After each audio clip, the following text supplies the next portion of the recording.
Ladies and gentlemen, Dr. Lavora Williams. Good evening, National Baptist Convention USA, Inc. Welcome to this evening's NBC USA Hope Health Webinar, TempleCare Matters. We acknowledge our national leadership, Dr. Boise Kimber, President, Dr. Christopher Davis, General Secretary, and our own Dr. Michael O. Miner, National Director, NBC USA Liaison, National Director, and the NBC USA Liaison to the U.S. Department of Health and Human Services.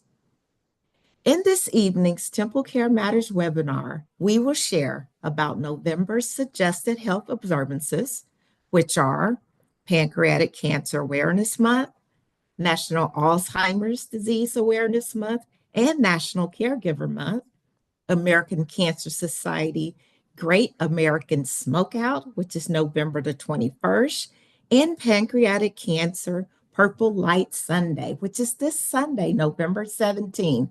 We'll also share a little bit about our Sisters Against Breast Cancer initiative. This webinar is part of our continuing series of First Tuesday TempleCare Matters webinars. In each session, we delve deeper into the 7 pillars of TempleCare matters.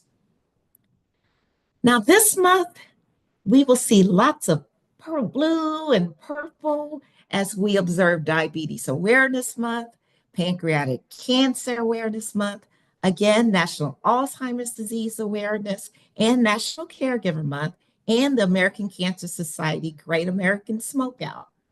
Now, we direct you to email us at info@hopenbc.com for links to helpful resources that we have for your church's observances. As I mentioned, November is American Diabetes Month. It's our chance to show the world what life with diabetes is really like and provide ways to manage it. Every year, our community comes together to ring the alarm on the diabetes epidemic. For the millions of us who are at risk for it, it's time to get educated, find resources, and make sure all those around us are aware of their risks too. And for the millions of us living with diabetes, it's a chance to tell our stories and awaken the world. Until we find a cure, we will find each other and we will lift each other up. Now it's time for our triple demic update. As cases of new COVID-19 variant tick upward across the United States, the federal government again is offering Americans free, I said, at home COVID-19 test kits. Individuals and households can order 4 test kits. You can scan the QR code on the screen to place your order through the U.S. Postal Service. And once an order is placed, the U.S. Postal Service ships the kit right to your home. The over-the-counter kit detects COVID-19 variants and can be used through the end of the year, according to the HHS. They're expected to start shipping these as soon as possible and are intended to help provide home testing options ahead of the holiday season when family starts to travel and come together for Thanksgiving, Christmas, and other celebrations. This program website encourages people to check the test expiration dates against the FDA's updated guidance on test shelf life. Some test kits that have expiration dates printed on them that are in the past may in fact still deliver accurate results. HHS continues to encourage testing for COVID-19 so that individuals who contract the virus can seek treatment, can self-isolate, or take other steps like wearing a mask. Yes, you can still wear your mask so that you don't infect others. To date, the federal program has distributed more than 90 million tests to American households. Get yours, it's free. Now I'm going to transition into the November monthly observation, which is Alzheimer's disease awareness. Tonight, we have one guest panelist, Dr. Allison Caban-Holt. She is the Associate Center Director of the Maya Angelou Center for Health Equity at Wake Forest University in North Carolina. She obtained her undergraduate degree in psychology. Wow, we need more of those, don't we? From Yale University. Her PhD from the University of Tennessee, go Vols. And she completed her postdoctoral studies at the Sanders Brown Center of Aging at the University of Kentucky. She went blue. She has spent much of her career focused on the inclusion of underrepresented and people of color into research studies, mostly brain health studies. Her research focuses on developing appropriate tools to diagnose Alzheimer's disease. In her current role, Dr. Caban-Holt is working to create a program of research around community outreach and engagement of minoritized groups to achieve more effective recruitment across research studies. You all know we need to be represented in those research studies. And most recently, she has helped develop and implemented a program for increasing knowledge and awareness of Alzheimer's disease that has reached over 200 Black and African American caregivers of persons with dementia in 3 cities in North Carolina.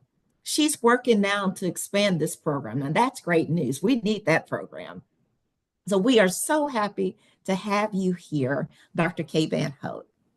Thank you, Dr. Williams, for that great introduction. And I also want to thank the National Baptist Convention for inviting me. I'm looking forward to sharing today. Of course, of course. We are so happy to have you. Okay, so we've got a lot to talk about tonight. So why don't we just jump right in? Right. Okay, so can you just share some Alzheimer's disease statistics so that we'll know like what we're dealing with? Okay.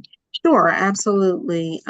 So I first want to start off by telling you what Alzheimer's disease is. Mhm. Alzheimer's disease is considered a neurodegenerative brain disorder, and that's just a fancy way of saying there are nerve cells in your brain, and they die off over time. And as they become non-functional, the person ends up having trouble with their memory and thinking to the point Mhm. where they have trouble making new memories. So you'll kind of notice maybe someone with Alzheimer's, maybe they can remember things from their childhood or remember things from years and years ago, but they can't remember what they did just a few minutes ago. It's because they can't make new memories because the parts of their brain that make new memories is no longer working Oh, properly. wow. And so over time, uh, our brain is responsible for every action that we do. So over time, that person ends up not being able to really function in their daily life. Mhm. In terms of some statistics, there are nearly 7 million Americans living with Alzheimer's disease, and that number is expected to rise to almost double to 13 million by the year Oh, wow. 2050. Oh, And my. yeah, and a few other things. It affects women more than men, and older Black Americans are about twice as likely to develop Alzheimer's as compared to our white counterparts. Oh, wow. Dr. Allison, that's quite a disparity among Black people. Now, can you provide some insight on why we suffer more from Alzheimer's disease than others? So we have some guesses. We don't know exactly Mhm. why it is that we have that higher propensity to have Alzheimer's. So, but there are a number of factors that we think have an influence on that. So, first, many health conditions that are associated with having a higher risk of Alzheimer's are very prevalent in the Black community. So, heart disease, high blood pressure, diabetes. We believe that all of those things put a person at higher risk for having Alzheimer's. And when you consider oftentimes Black Americans, we get those diseases at younger ages. So you also have a much longer time of having it compared to some of our counterparts of other racial and ethnic groups. Um, and so and there are other things as well. We believe that um, emotional conditions also have an effect.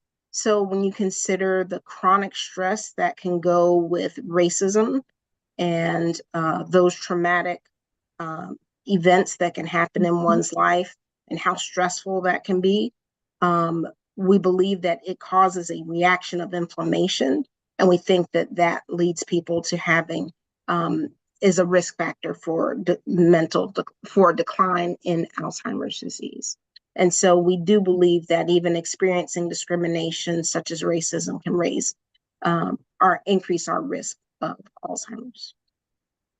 Okay, so those things increase our risk. but like what actually causes it? And sometimes we know people like there's people in their family, and it seems like there's several people in their family that have Alzheimer's disease. So is it also hereditary?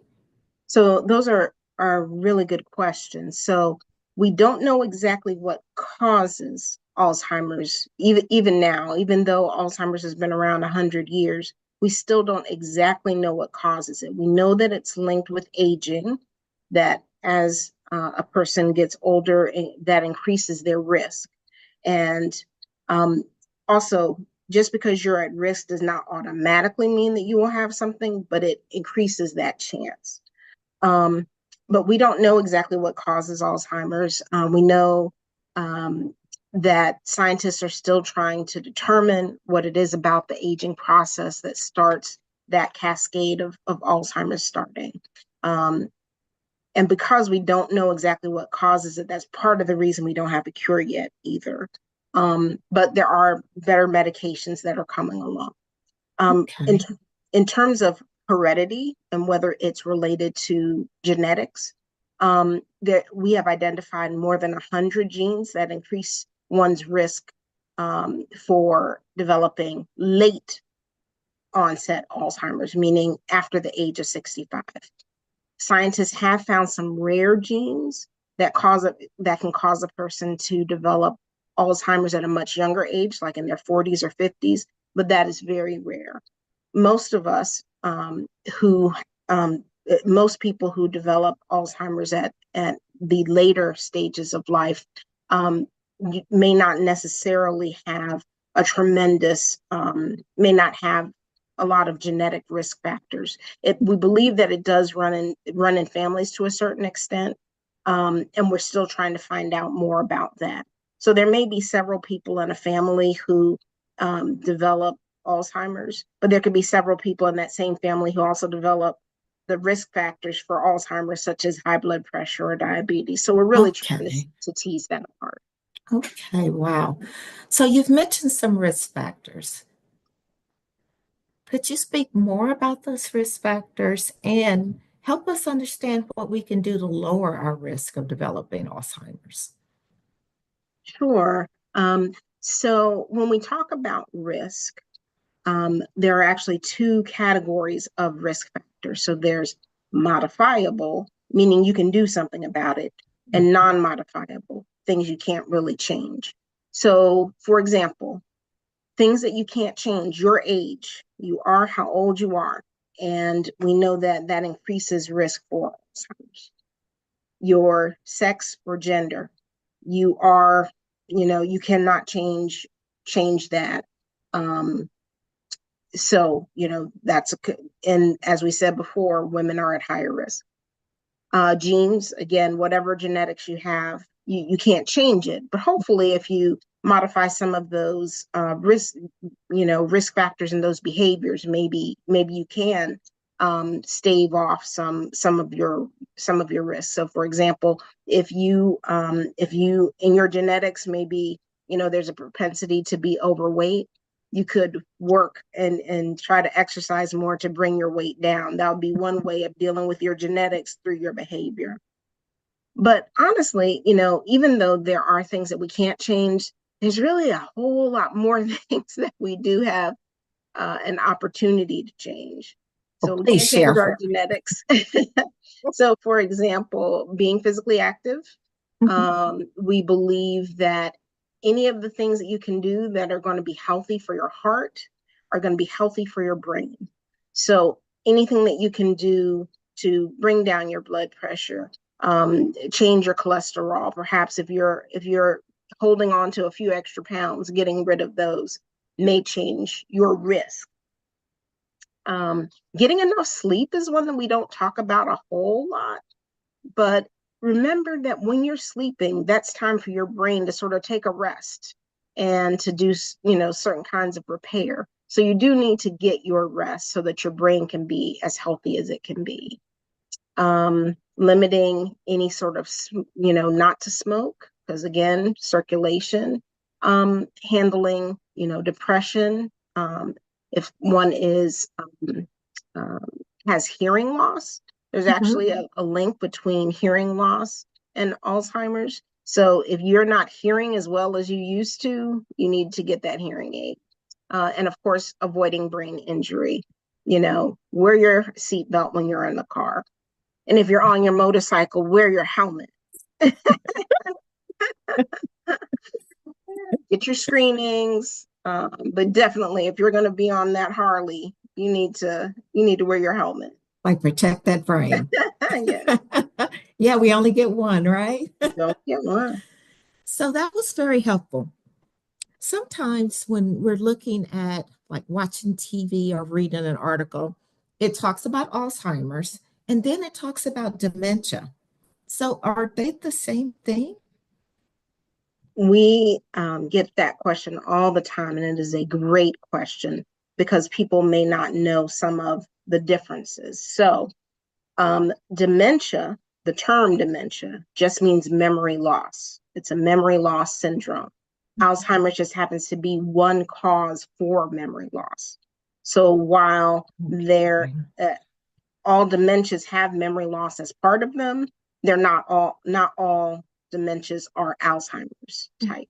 So, Oh, for example, there can be cardiovascular related dementia.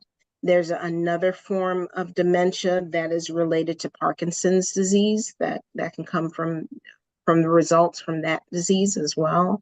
And there's another one that's much more rare called frontotemporal dementia that affects the frontal and temporal regions of the brain, which end up with a lot of behavioral symptoms and judgment issues that come with that form of dementia. okay. Wow, that's a lot to take in. So sometimes, Dr. Allison, I go to the refrigerator and I open the door and I'm just standing there. I have no idea why I went in the kitchen, why I opened that door. Like, should I be concerned? Is that a sign of Alzheimer's? Like, what are the behaviors that are normal Yeah. versus what's concerning for Yes. Alzheimer's development? So, and just to put it out there, the Alzheimer's Association has what they call the 10 warning signs for Alzheimer's. So if you look them up, you will see the at alz.org, alz.org, and Mhm. you can find out more about the warning signs. Again, warning sign only means that that if you see this, you should go and get it checked out. It does not Okay. mean that you have Alzheimer's, but it might suggest there's a reason to get checked out. So if you have a memory loss or memory lapses, it's only concerning if it really disrupts your life, like you decide to retire because you can't keep up with things at work because of your memory. Or if you have trouble planning, like, oh, I used to be a whiz at planning things, and now it takes, a lot more time to plan the same things, or you're not as, you know, or it hasn't been as effective, that you're not able to get through things the way that you used to. It takes you longer to do things. You have trouble following a story or a conversation. So you're watching something on TV and you can't really follow it through. Mm. Um, Losing an object and being unable to retrace your steps to find it. We all lose our stuff, my keys, my glasses, and lose stuff all the time. But being able to say, wait a second, the last time I had that was in the car. Let me go back to the car and see if that's where it is. A person who truly has Alzheimer's has trouble doing that. Um, Poor judgment. And that's one that we really want to keep an eye on with people. You have somebody who used to be really, really fastidious about Mhm. their paying their bills, and now a bill is going unpaid, or they start getting scammed by scammers. They really are vulnerable to that. And we really have to watch out for our elders. And the last one I'll mention, not I didn't go over all of them, but the last one I'll mention is mood and personality changes. Sometimes those can be really the first signs before even people recognize that there might be a memory issue. If you consider that if you have put something down and you don't remember where it is, and you start to think, well, did somebody move it? They're playing games on me, or they're, moving my stuff, that could also make you upset, moody. And so those are just some of the signs that would suggest that you should go and get a checkup. Oh, okay. But that was very helpful. I had 1 out of the 10, so I guess I'm okay, Dr. Allison. I'm okay. Yeah. So, if we're concerned, how do we get a diagnosis? So the first place to start is really with your primary care physician. Why do you start at primary care? Because that physician should know a little bit about everything you have going. They should know who all your specialists are. They should know all of your conditions, and they can review your complete history and determine whether you might need a referral for going to get a neurologic exam, or should you go and get some additional assessment. But they would be able to rule out certain things. For example, if your blood sugar, let's say, was just sky high, that wouldn't be the perfect time to test you for Alzheimer's, because you're not, all of your numbers aren't in place. You'd want to have your physician help you get your blood sugar down, and then see, are the memory issues still there. There can be vitamin deficiencies that can lead people to look like they're having memory problems. You get those vitamins in them and bring them back up to the right level, and the memory issues go away. So you want to start at primary care and have them refer you to additional specialists as needed. Okay. Well, what kind of tests will they do? So it could be any number of tests. So sometimes it is testing your memory and thinking. So that can be, and it'll seem like maybe like games and puzzles. So they'll ask you to remember things or to draw things. And each of those kinds of tests is trying to see how certain part of your brain is functioning. They may have some imaging that they may take and see if there's any changes in your brain that they can detect. It may also be doing things like having you, test your walking, or test your reflexes and other things. So it can be any number of tests that are done to help determine a diagnosis. Alzheimer's is really considered a disease of rule out, and what that means is we got to rule out everything else. We got to make sure you're not depressed, make sure that you're not dealing with any out of whack blood sugar, blood pressure, anything like that. And then if the memory problems are still there, even though they've tried to solve everything else, it may suggest that you have Alzheimer's. Okay. So sometimes I hear people say, well, I'm having these difficulties with my thought process, and I'm not going to go get it checked out because, what are they going to do? There's nothing they can do. So, but is that accurate? Because I've been seeing on TV that if you're having these memory lapse, that you should go to Yeah. get checked. Are there treatments that work? So that is what's really encouraging, is that nowadays there are uh, different treatments. So in the past, and still these treatments are still used. Most of the treatments like Namenda, Aricept, you may have heard of Exelon. Those medications helped. Those were medications, and they helped with um, a lot with behaviors. And so, and even then, you still want those benefits, but they work, Yes. but any medication is going to work better at an earlier stage when there are more brain cells for that medication to work on. Mm. And so that's one reason, is that any medication is going to work better if you're not in more advanced disease. There's also the benefit of, and then there are other medications that are really brand spanking new, like just in the past few years, that actually modify the disease. So there Oh, are, in the past 3 years, there have been 3 new medications. One of them has just been taken off the market recently for just because of the cost. But these medications, people can get them by infusion, and they actually remove some of the plaques in the brain. So there are these little structures that have proteins that cause the brain cells to start to die. And so these new medications now can remove some of that. The thing is that in order to be eligible to be given that medication, you have to be either in a very early stage of Alzheimer's. They do not give it to people who are in moderate or later stages. oh, okay. So that speaks to a benefit of being Mhm. diagnosed early. Mhm. Could you speak more about the benefits of early diagnosis?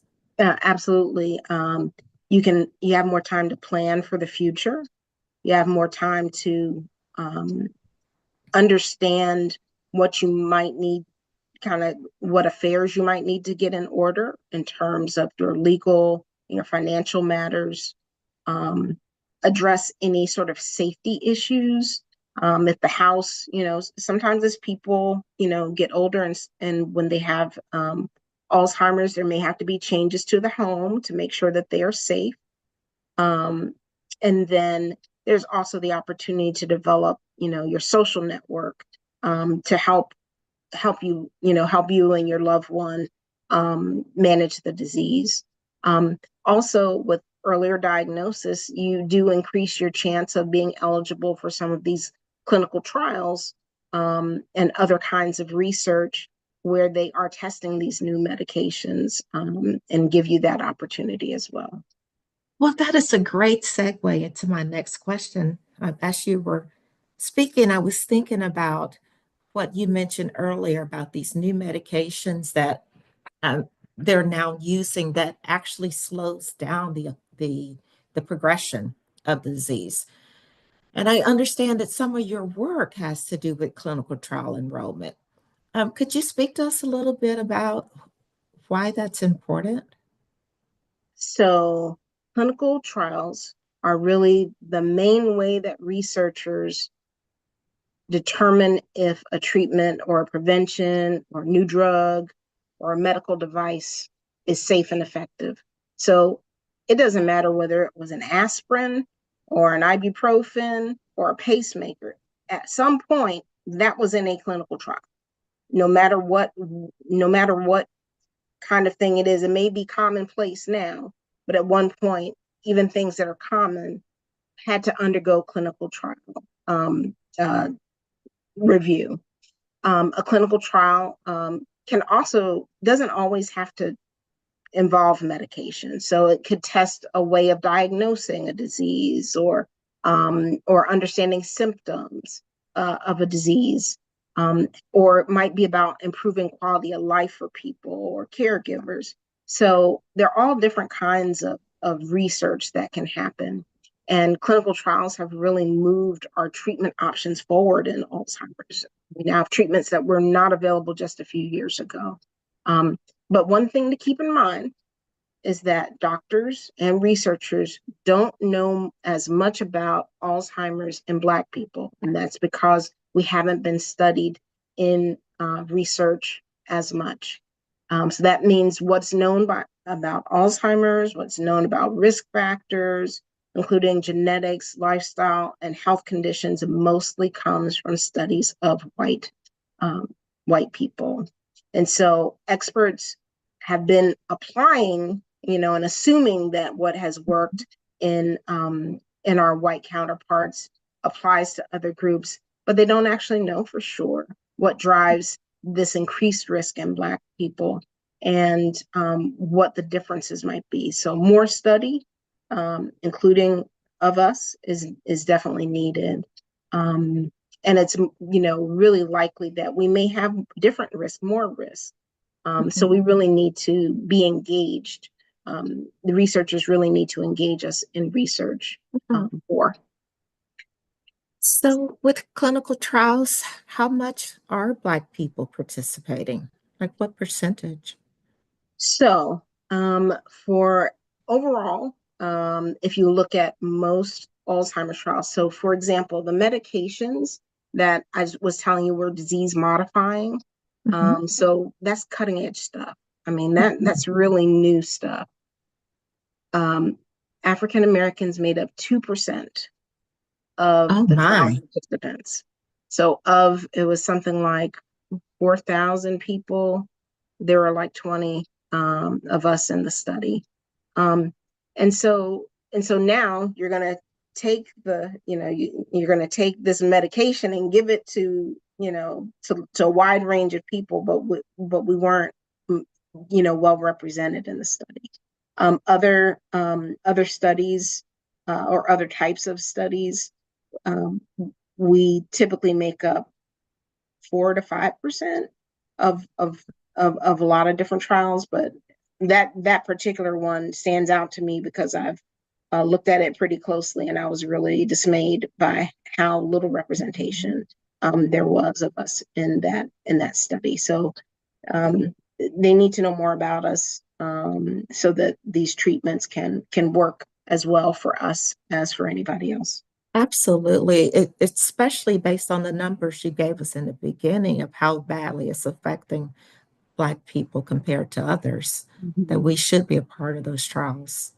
That's certainly something for us to consider, especially as people of God. We are for helping ourselves and helping others. So Mhm. our participation in a clinical trial can help our loved one in the future. Right.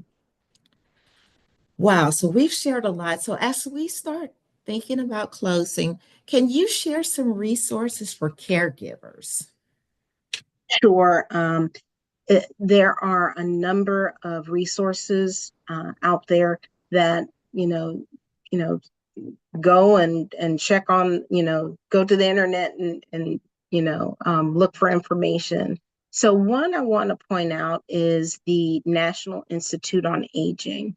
And one of the reasons I really like their website is that they have something that is called ADEAR Center, and that stands for the Alzheimer's Disease Education and Referral Center.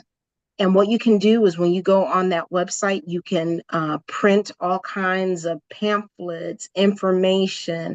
You can even order them, and they will send you hard copies, paper copies of different information about all kinds of Alzheimer's risk factors, anything you like. So I think they're a great resource. As I had mentioned before, the Alzheimer's Association, you definitely want to avail yourself of them. Um, the Center for Disease Control has a lot of information on Mhm. Alzheimer's. Your local Department of Social Services, so that will be in your area, and the Area Agency on Aging in your area. And they often help seniors identify services in their area. And each one may differ slightly, so you have to look for the one in your region. And then I also have to put in a plug for my own center, the Maya Angelou Center for Health Equity at Wake Forest University School of Medicine.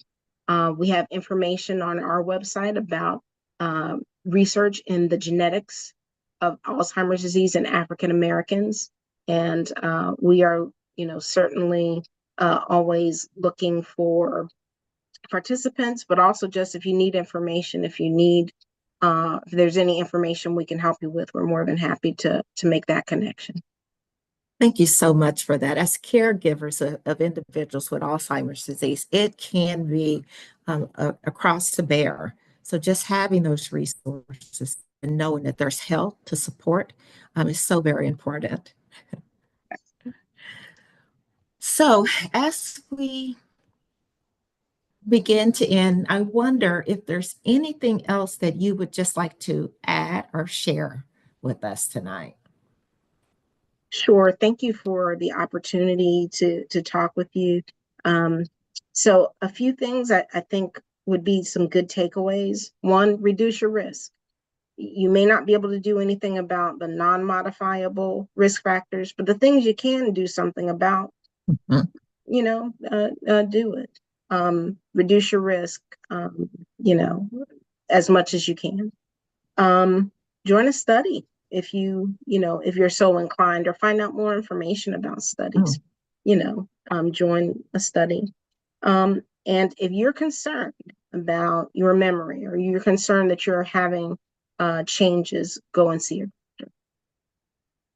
Thank you for that. Thank you. So we're going to take question and answers later on in the session tonight. But thank you again, Dr. K. Van Hout, for that wonderful information. Thank Now, you for this. tonight, we have a special guest this evening from the Alzheimer's Association, and he's going to provide some special greetings.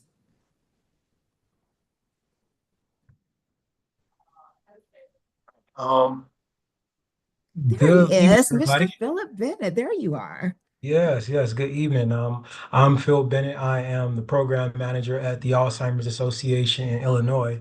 Excuse my attire. I'm leaving the sports party where we had our sports shirts on. But I do want to just say that the Alzheimer's Association, we cater to anyone who is affected by the disease. I think Dr. Allison did a great job explaining and giving information about Alzheimer's. But we cater to anyone who's affected by the disease, and that catering could look like care and support, as far as having support groups for caregivers, far as providing education, such as the 10 warning signs, or understanding dementia-related behavior, things like that. And you can look at our website at alz.org. I'll put that in the chat shortly, as well as call our 24/7 helpline. At our 24/7 helpline, you can call at any time and speak with a master level counselor, or an information specialist, and they can talk to you about the disease. And a lot of times what happens is people call and they say, I don't need any answers today. I just want to talk about my day. So there's somebody there just to talk to you about that, So having that resource, I think, is awesome. And I definitely feel like our community needs to tap in on the resources, especially these free resources that we offer. Yes. So I wanted to share that. And if there's anything else, I'm here to help answer. Thank you so much for sharing that. So now it's time for our monthly Let's Move National Baptist update. Sister Nettie. Good afternoon, everybody. And thank you so much to both of our speakers for that very informative sharing about Alzheimer's. It's always great to get information, and to have information with calls to action and resources and things that we can do to help.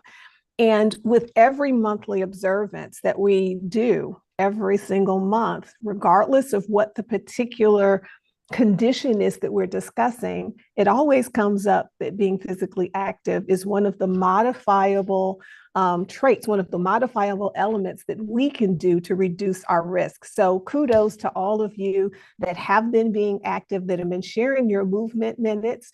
The last 2 months, our movement focus has been on strength, and going into November, as we approach the end of the year, we're going to focus on flexibility. This is an important trait and ability in all aspects of life.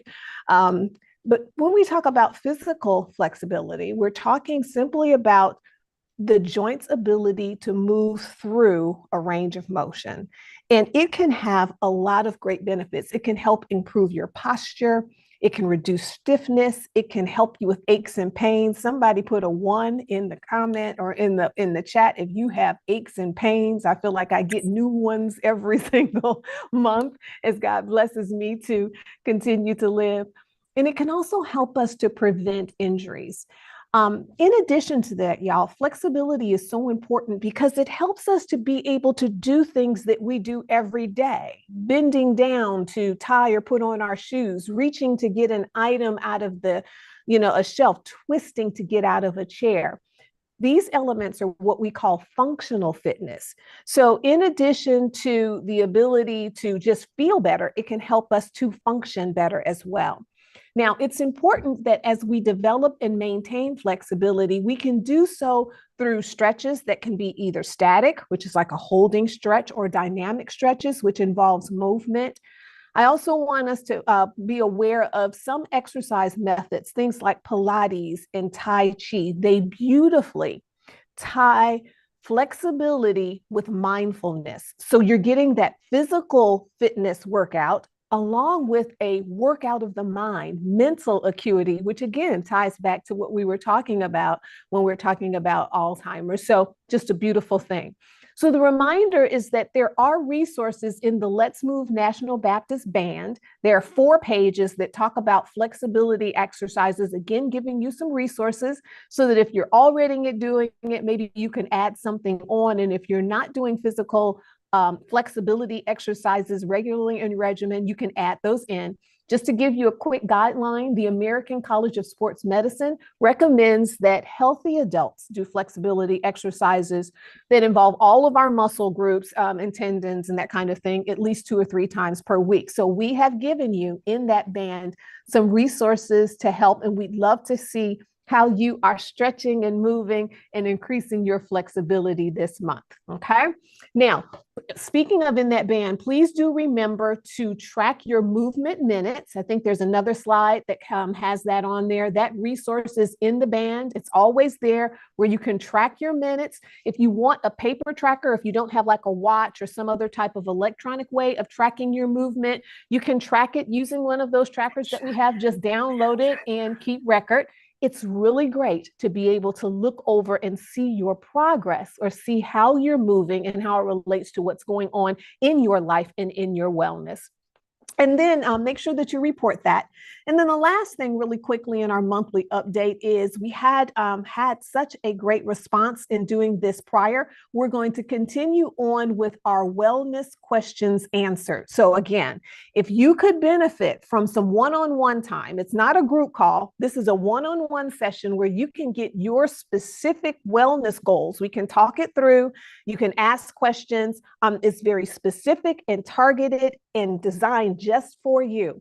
If you could benefit of that, we do have 11 spots this month coming up that are going to be held on the 15th or the 21st. You just go to that particular link, complete an application. The spots do fill up very quickly. And I mean, it's great information customized for you, and the cost is free $99. So these are free sessions. If you want to take advantage, please do check that link. And if you get one of those, I look forward to talking to you directly. So that's all. We're focusing on flexibility. Keep moving for your health. Take care. Bye-bye.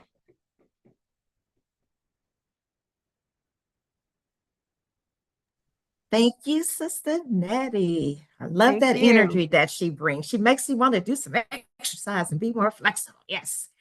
So there's one more observance month that we need to talk about, and that is Pancreatic Cancer Awareness Month.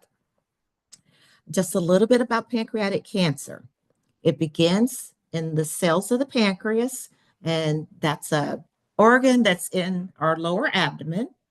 The pancreas has 2 main functions. It helps with digestion, and it helps make insulin, which removes that sugar from our bodies.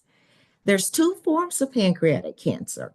However, 95% of all cases come from one form, which is exocrine pancreatic cancer. Smoking, having extra weight, having diabetes, chronic pancreatitis, and certain genetic conditions are all risk factors for pancreatic cancer. Now, according to the National Cancer Institute surveillance, they estimate that there's going to be about 62,000 people diagnosed with pancreatic cancer and 49,000 deaths from pancreatic cancer. Pancreatic cancer is the 3rd leading cause of death in this country. And it's projected to become the 2nd leading cause of cancer. So right behind lung cancer. So let's lower our risk, protect ourselves against those things that we can, meaning no smoking, cutting down on high-calorie foods, being physically active, as Cincinnati mentioned, and managing our diabetes. For November 1, it's open enrollment for the 2025 Affordable Care Act. It began on November 1st. Have not enrolled in the Affordable Care Act and you need insurance, do it now. And the website is www.healthcare.gov.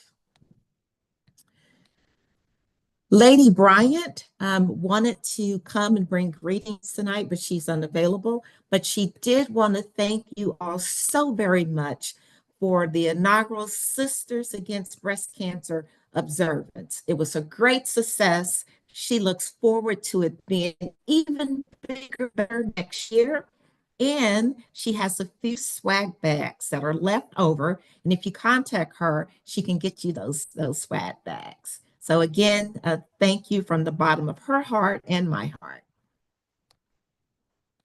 We wanted to remind you all again about our self-paced health ambassador training. In June, we launched a series of YouTube videos that covers all 8 lessons for the health ambassador certifications. And here's the QR code that you can scan so you can reach the training link. However, to receive the credit towards your Health Ambassador certification, you need to email us at info@hopenbc.com to register, request a copy of the training guide, and then complete the training survey on our website. And don't forget to include in the subject line when you email us the NBCUSA Hope Health Ambassador Training. Woo! We have covered so much this evening, but the best part is coming. We want to hear from you. So now's the time that you can type in the chat or you can raise your hand. And for those watching on social media, we're going to do our best to capture your questions also. Again, let's not forget all of our November marketing updates: Pancreatic Cancer Awareness Month, Pancreatic Cancer Purple Light Sunday, which is this Sunday, November 17th, the Great American Smokeout, which is Thursday, November the 21st. And let's continue with our focus on Alzheimer's Disease Awareness Month and National Caregiver Month throughout the month of November. You can download this entire list of the annual health observances from our website. Again, it's www.hopenbc.com. And you can find more information about all of the great things that's happening at the National Baptist Center USA, HOPE, on the webpage. There are some upcoming events. The Sunday School Publishing Board's Educational Conference is in Nashville. That's December 1st through the 3rd. And the Midwinter Board Meeting is going to be in Birmingham, January 13th through the 17th, 2025. If you need more information about those, feel free to email us at info@hopenbc.com. Don't forget that our next TempleCare Matters webinar is going to be on December 10th, which is 1 week later than usual because of the conference, right? Also upcoming is National Drunk and Drug Driving for 3D Prevention Month. World AIDS Day is December the 1st, and National Influenza Vaccination Week is December 1 through 7. Now, I hope y'all got your vaccine already, but if not, it's coming December 1 through 7. It's Influenza Vaccination Week. You can join us on social media and on the web.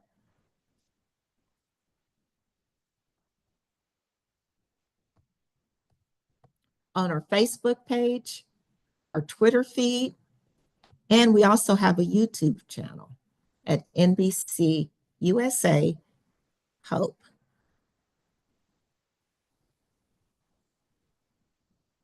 And if you would like to enroll in the health ministry training in person or self-paced, email us at info@hope.com. or call 901-603-0762.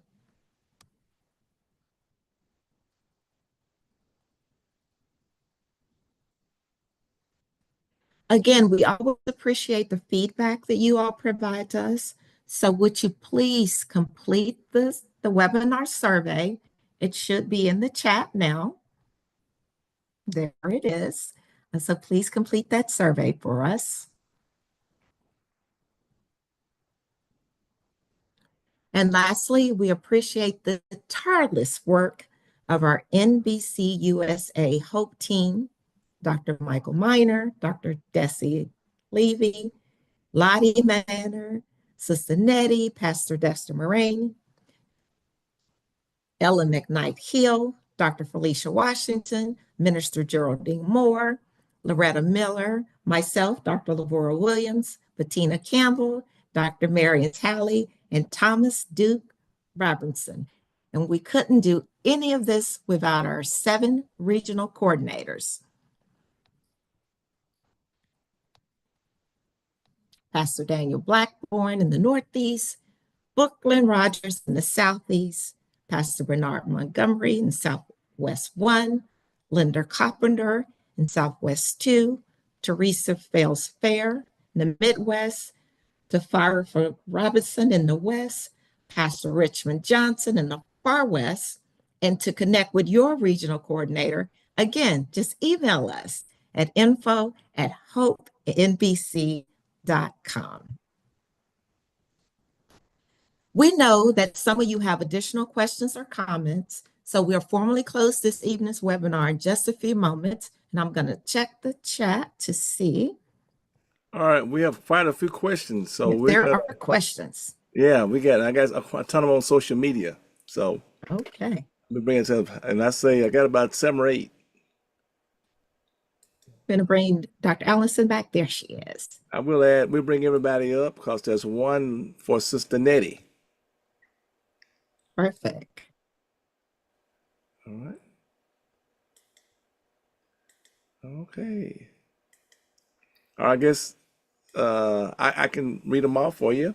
It says, where can I find financial help for people with Alzheimer's disease or their caregivers? So I don't know exactly the situation, but we usually would start with the your local Department of Social Services, as well as potentially the Area Agency on Aging. Those would be kind of the 2 places I would say to start with. I find that in a lot of areas, the social services kind of have everything from elder care services to things with that help with caregivers. I think also getting advice about how to move forward too would be important in terms of planning, financially planning, and making sure that you have as much insurance coverage as you can get. I know that earlier it had been mentioned about the I'm calling it Obamacare. The Obamacare. Affordable Care Act. The Affordable Care Act. I think it was all the election stuff. It was all Obamacare. But just making sure you have the coverage as that would be appropriate. I know that some recent I know in our area, there's some recent funding that will actually provide caregivers with funding for taking care of their loved one. It's very limited, but it's more than what had been there before. So being able to look at those kinds of options are important.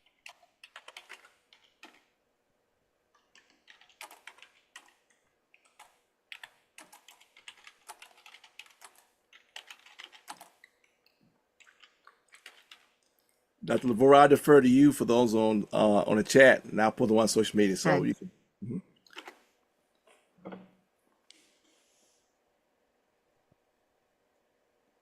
I see there's a question about stem cell therapy and brain cells.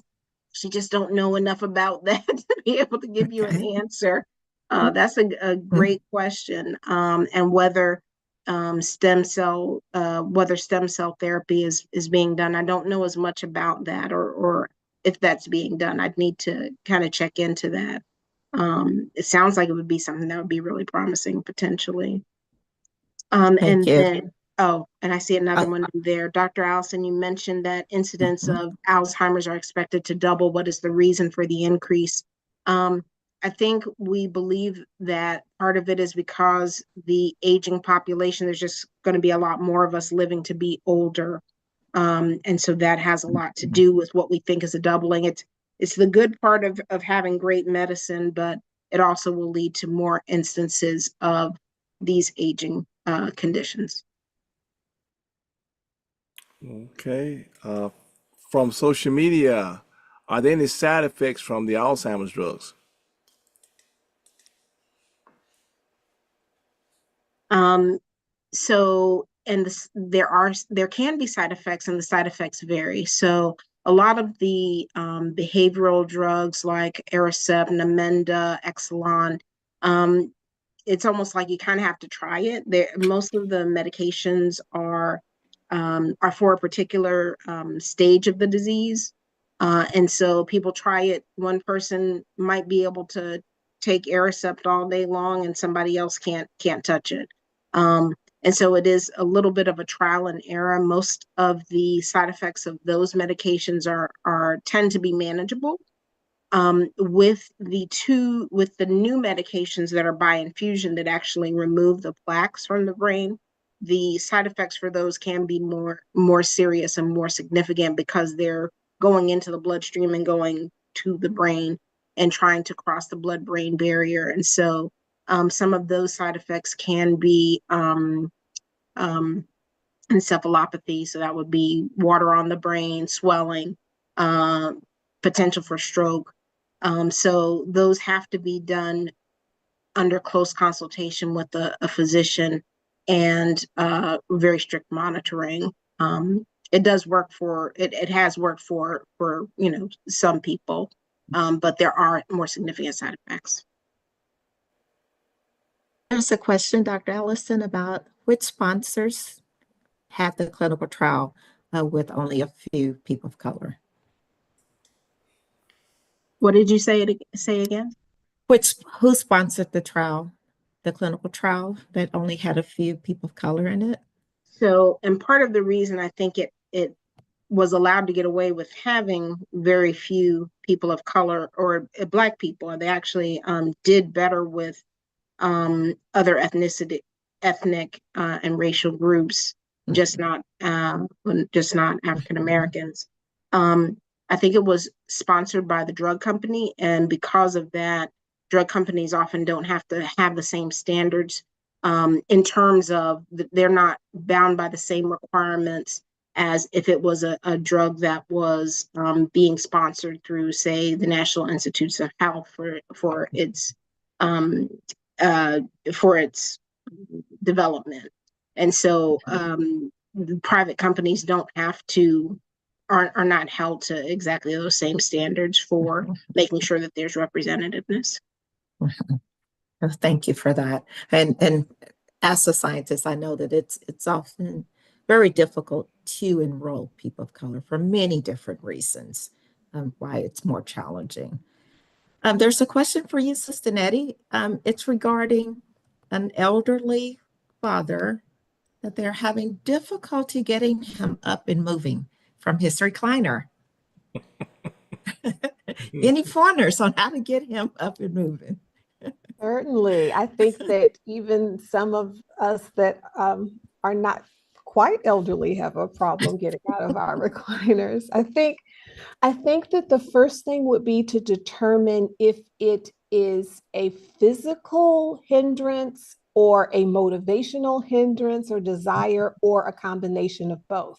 So I think the first thing might be some loving assessment, to try to figure out exactly what some of the reasons. There may be some pain that is associated, something like that is causing him not to want to get up. And in that instance, then my suggestion would be to connect more along the medical aspect being an advocate with him and part of his health team, maybe looping in some physical therapy or something like that. Because when there is pain, that is a stronger hindrance. And this is a hindrance that we want to make sure that we're paying attention to make sure that movement is safe and it's going to then have, efficacy.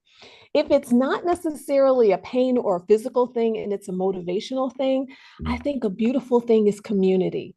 And community can start with family members, like, hey, let's take a walk with dinner. One of the most impactful things that I think that we can do as a culture, twofold, that can impact our health is if we were to sit down and have meals together as a family. That impacts not only how much we eat, what we eat, and then do some kind of walk or some kind of very simple activity, movement after dinner. That sense of community and sharing and just having it, so it's not like you have to just go and exercise. If it's not possible with family, then maybe connect them with community in some of the YMCAs, some of the Council on Aging, the senior citizen centers. They have a lot of elderly classes that are specifically designed for our seasoned, I like to call them seasoned, for our seasoned citizens, our seasoned saints, that can bring that kind of community together and can bring movement to them in a safe and enjoyable way. So first of all, make sure it's not a physical hindrance. And if it's motivational, then you can kind of pull those things together. Hope that helps. It helped me. Thank you, Sister Maddie. Okay, great. So this one is for Brother Bennett and Dr. Allison. It's from social media, and they're thinking about taking a trip with their father who has Alzheimer's. What would make it easier for the two of them? Any tips?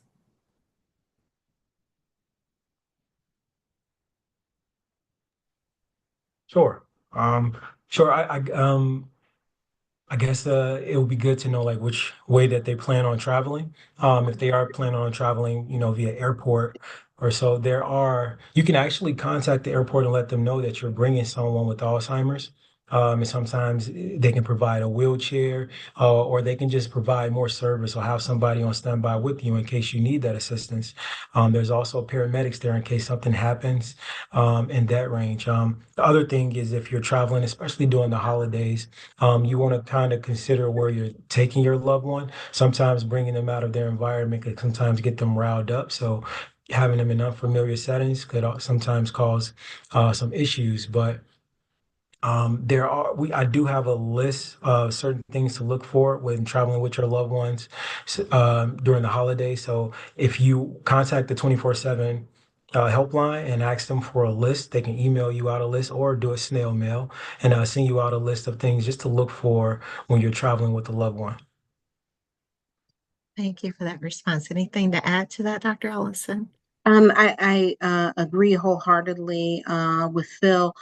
Keeping the person as much as possible in their routine, keeping their medications on time, so that in addition to a lot of the difference, that their medications are intact, as much as possible.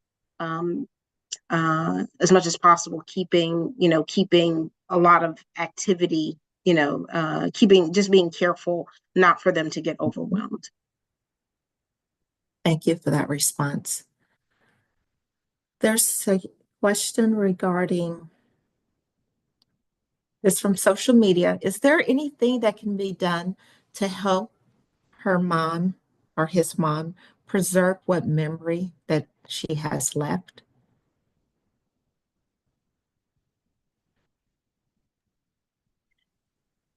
So, and just I don't know where your mom might be in the course of her disease, if she has Alzheimer's. Um,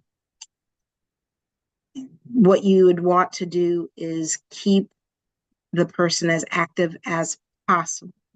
So that means both some mental stimulation as well as physically stimulated and active as is possible for them. We there So there are things such as cognitive training, but those are really considered for people who are at very, very early stages. It's supposed to help a little bit, And again, this also goes to medications and making sure that medications are available when they are, at an early stage. Later on, it will probably be more relevant to make sure that they are staying physically healthy, so that you're not kind of adding on additional risk and additional health conditions on top of their um, dementia. I would say, to the extent that your loved one can do what they can do, let them do it. Let them continue to, don't take things away from them. Like, and what I mean by that is, if they're able to do an activity, support them in doing it, and don't take it away, even if it's a little bit hard. Let them kind of struggle with it just a little bit, so that they can continue to do what they can do, and that's good for your mental stimulation as well, keeping them mentally stimulated and active. Um, so just not knowing more details than that. Mhm, mhm. Thank you for that. There's a question from social media. They're having trouble getting their loved one to eat. Do you have any pointers to help with that?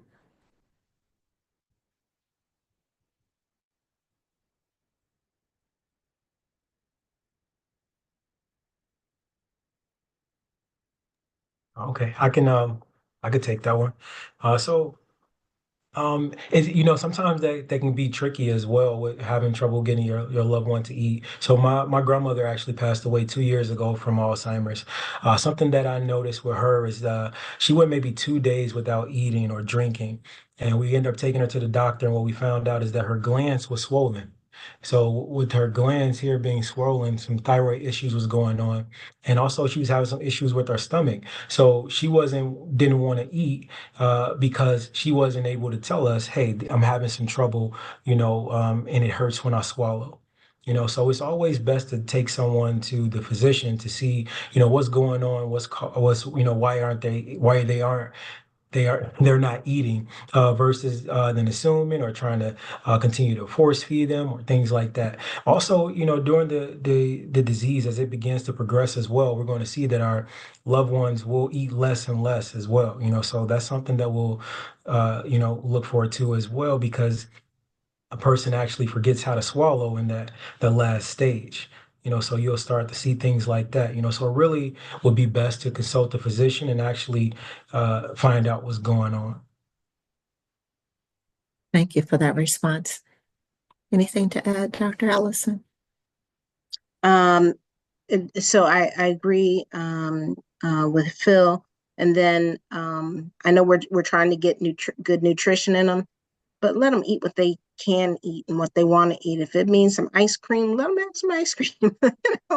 If that's what they want to eat, let them eat it. If they're getting some calories into their body, um, you know, uh, let them eat what they can eat, and encourage them to do that.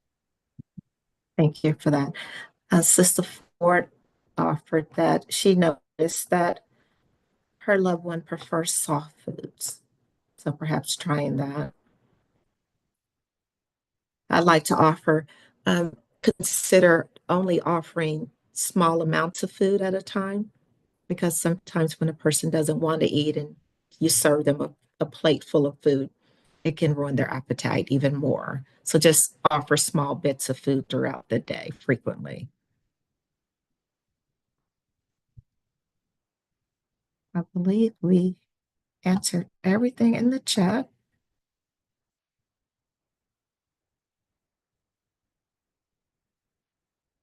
And that's all social media.